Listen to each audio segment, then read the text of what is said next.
শেখ ফরিদ, ব্যাপারটা কি শুধুই এরকম নাকি এর পেছনে আরো শুধু একদিকে হচ্ছে গিয়ে ভয়, ভয় থেকে তারা স্বীকার করে নিচ্ছে এখন বা সাফাই গাইছে যে তারা ডিপ স্টেট তাদেরকে অফার দিল, তারা প্রত্যাখ্যান করেছে। আর একদিকে ওই ডিপ স্টেট তাদের হাতছাড়া হয়ে গিয়ে এখন অন্য হাতে কিনা। ধন্যবাদ আপনাকে। সেইটাতে আমাদের বিজ্ঞ আলোচক মঞ্জুরুল হক স্যার এবং আপনার দর্শকদের অনেক অনেক শুভেচ্ছা। আপনি যে কারণগুলো বলে ফেলেছেন, এর সাথে আরেকটা বিষয় আমি যোগ করতে চাই, সেটা হলো আপনি যেগুলো বলছেন সেগুলোর সবগুলোই কারণ। আমরা তো দেখে আসি নাই, আমরা অনুমান করে বলতে পারি। আপনি যে ৩টা প্রশ্ন করলেন যে ডিপ স্টেট তাদের হাতের নাগালের বাইরে চলে গেছে অথবা তারেক রহমানের উপরে প্রতিহিংসা, যেটা মঞ্জুরুল হক স্যার বললেন যে হয়তো নিজেকে একটু দায় মুক্ত করার স্পৃহা থেকে বলেছে। আরেকটার সাথে যুক্ত, সে হলো নাবালক তো আমার ভাবির পোলা না, এরা তো আমার ভাই না, ভাবিও বলে নাই, ভাবির পোলা, বয়স তো কম, ভুলে বলে ফেলেছে। মনে হয় আমি একবার না একটা গরু চোরের সাথে, হাসবেন না আপা কিন্তু, আমি একবার এক গরু চোরের সাথে দেখা করছি। আমি বললাম যে কাকা, মানে কাকা না আমরা বলি কাহা, আমি বলছি ও কাহা আমার একদিন নিয়ে যাবা, কই কই কামে, কই তুই কেমনে জানলি? আমি বললাম আমি কি জিজ্ঞেস করছি, তুমি কেমনে জানলা? পরে কথা যে তুমি যে গরু চোর আমি জানি, আমি তোমার সাথে একদিন যাবো। তখন আমার যামো যাবো না যাম, কয় তুই তো ভদ্রলোকের পোলা পান, তোর নিয়ে কিছু ধরা পড়াস। আমার চাচা তুমি যে শিয়া না, তোমার ধরতে তোমার সাথেই যাবো। তখন বলে তোর নেও যাবো না। আমি কে? তুই এলি নাবালক, গরু চোর হয় সাবালক, তোর নেওয়া যাবো না, তোমার বয়স কম। কারণ আমার কাছে আশ্চর্যের বিষয় ছিল এত বড় একটা প্রাণী কিভাবে চুরি করে, এটা আমি জানবো, জানতে চাই। কারণ ছোট জিনিস না তো যে আমি কোলে করে নিয়ে আসলাম, পকেটে নিয়ে আসলাম বা কাঁধে করে নিয়ে আসলাম, সেটা ছিল না। একটা গরু নিয়ে যা আমার কাছে, আমি যখন কলেজের ছাত্র, আমার কাছে মনে হয়েছিল যে গরু চোর হইলো পৃথিবীর সবচেয়ে বুদ্ধিমান। আসলে বুদ্ধিমান। সে আমাকে কি বলেছিল, তোর নেওয়া যাবো না, তুই নাবালক। আমার ভাবির পোলারে যে নাবালক, এটা ডিপ স্টেট বলে গিয়েছিল। ডিপ স্টেট বলতে আসলে কি ছিল, এটা অদৃশ্য একটা শক্তি, অদৃশ্য একটা বলয়, যেটা শুরুতে বলছে তাকে যায় না ধরা, যায় না বলা, যায় না দেখা, যায় না ছোঁয়া। মানে অনেকটা বায়বীয় হইলেও স্পর্শ করা যেত, অনুভব করে। এটা বায়বীয় না, আরো কোন সংজ্ঞা আমাদের পদার্থবিজ্ঞান এবং দর্শনের শব্দ যোগ করতে হবে যা আমরা জানি না। যে ডিপ স্টেট আসলে কি, খালি শুনি কিন্তু দেখিলাম না তাহারে দুই নয়নে, স্বপ্নেও দেখি নাই। যাই হোক, তো এই ভাবির পোলারা আরেকটা কারণে বলেছে, এটা হলো তারা নাবালক, তাই ভুলে বলে দিয়েছে। এইখানে একটা কাজ তারা করেছে। এই ব্যাপারে আমরা একটা জিনিস আলোচনা, মুরব্বীর আগে বলতো যে যত আকামি করস, একটা না একটা তো ভুল করেই যাবি, তোরা যে ধরতে পারবো। এরা ওই ভুলটা করে যাচ্ছে। আপনার সাক্ষীর দরকার না। আমাদের সবচেয়ে সুবিধা কি জানেন, এই কথাগুলো কিন্তু আপনি বলেছেন, আপনার মতো যারা ইউটিউবে ছিল তারা বলেছে, মঞ্জুরুল হক সাহেবেরা বলেছে, আমরাও বলেছি, অনেকেই বলেছে যে এর পিছনে কোনো শক্তি ছিল। এটা এদের কি মরদ আছে যারা জীবনে ৩৬ দিনের সর্বোচ্চ, যাদের রাজনীতির বয়স, যাদের রাজনৈতিক মুসলমানি বা খতনা হয় নাই, তারা এই দেশের নেতৃত্ব নিয়ে নিল। এত সহজ, এত নালিয়া দেশের, যেখানে আমরা ঝানু ঝানু নেতাদের আসতে দেখলাম না, যেখানে আমরা মুজাহিদুল ইসলাম সেলিমকে ক্ষমতায় আসতে দেখলাম না, এমপি হইতে দেখলাম না, সাকিব হয়ে গেল। দালমে কুস্ত কালা হায়, যে মাথাইল রেখে ওর মার কাছে মাথাইল, এটাই তো কেউ জানে না। সে লোকটা এমপি হয়ে গেল, ভিপি নূর প্রতিমন্ত্রী হয়ে গেল, দালমে কুস্ত কালা হায়। সেখানে প্রিন্স ভাই তো হইল না, সেখানে তারাও তো বামপন্থী, এমনকি চিঙ্কু বাম কাফিকেও তো দেখলাম না এমপি হইতে। তাদের সভাপতি সেক্রেটারি মিলে ১,০০০ ভোট হয় নাই।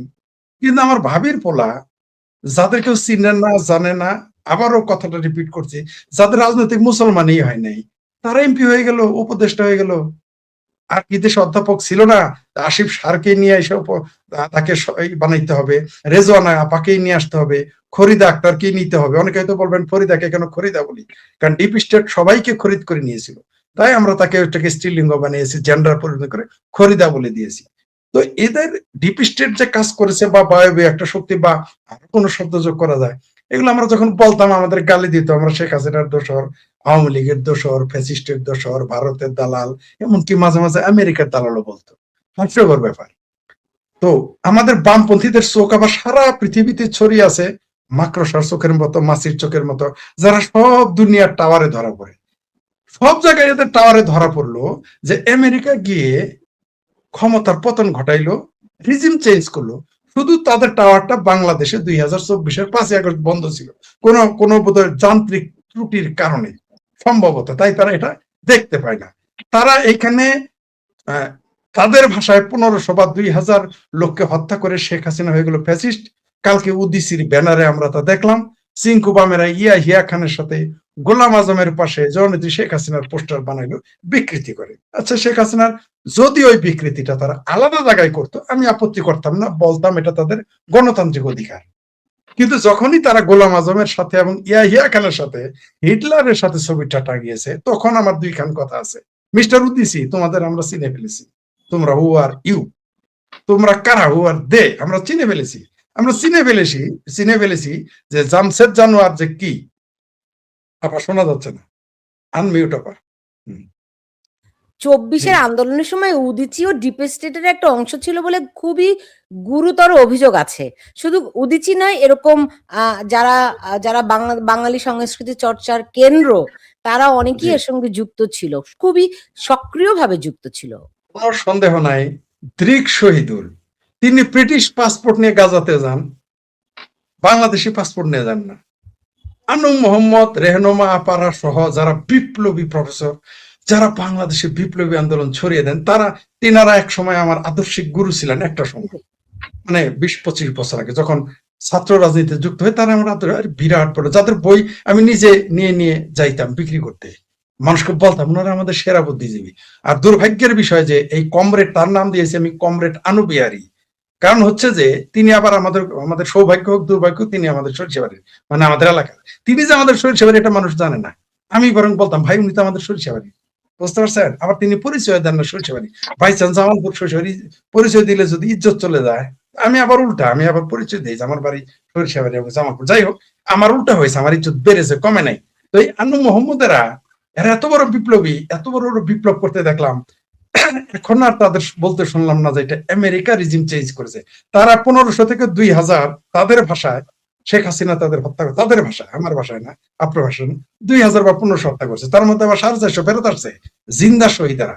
এরা কেউ কবরে আজাব থেকে সহ্য করতে না পারে চলে আসছে, কেউ বেহেশতের হুরিদের অত্যাচারে যে 72টা কেন, এত কেন, এই জন্য চলে আসছে, কেউ বা মনে করছে তো কম কেন, তাই চলে আসছে। এরা জিন্দা শহীদ হয়ে গেছে। শেখ হাসিনা, এক মিনিট প্লিজ, সেই শেখ হাসিনা তাদের দৃষ্টিতে ফ্যাসিস্ট, কিন্তু আলট্রা ফ্যাসিস্ট 80,000 খুন করা খোমেনি তাদের কাছে বিপ্লবী নেতা। এটাই হচ্ছে আমাদের সমস্যা। একদম একদম একদম ঠিক, একদম ঠিক, যে ইরানে খোমেনি যে কত বড় একটা ফ্যাসিস্ট সরকার, এটা জি। যাই হোক, আমি আমাদের দেশে প্রসঙ্গে ফিরি, মঞ্জুরুল হক। তো ধরেন ইউনূসের রেজিম তো শেষ, খালি চোখে, আপাতত চোখে, দৃশ্যের সীমানার, মানে দৃষ্টি সীমানার মধ্যে যে ইউনূস সরকার নাই, এখন তারেক রহমানের সরকার। আসলে কি তাই? অন্তরালে থেকে তারেক রহমান সরকারকে কারা চালাচ্ছে?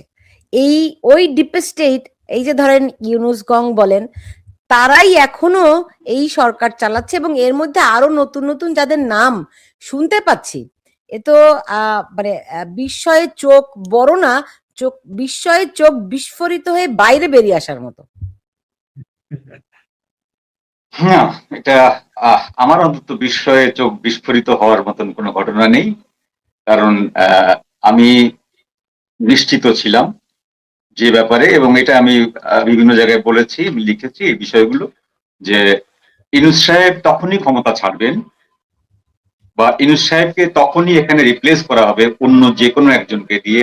হতে পারে সেটা তারেক রহমান, হতে পারে সেটা জামাতের আমির, হতে পারে সেটা হিজবুতের আমির, হতে পারে সেটা মুজাহিদুল ইসলাম সেলিম, যে কেউ। ইউনূস সাহেবকে রিপ্লেসমেন্ট যিনি হবেন, তাকে কতগুলো শর্ত পালন করতে হবে, তাকে কতগুলো দস্তখত দেওয়া লাগবে, যে দস্তখত গুলো ডিপ স্টেটের মতোই অদৃশ্য, দেখা যাবে না, নন ডিসক্লোজার। সেই দস্তখতের আপনি নমুনা টের পাবেন, মানে আপনি দস্তখত যে দিয়েছে সেটার কিছু কিছু অনুঘটক আপনি টের পাবেন, কিন্তু কোন কোন জায়গায় কি কি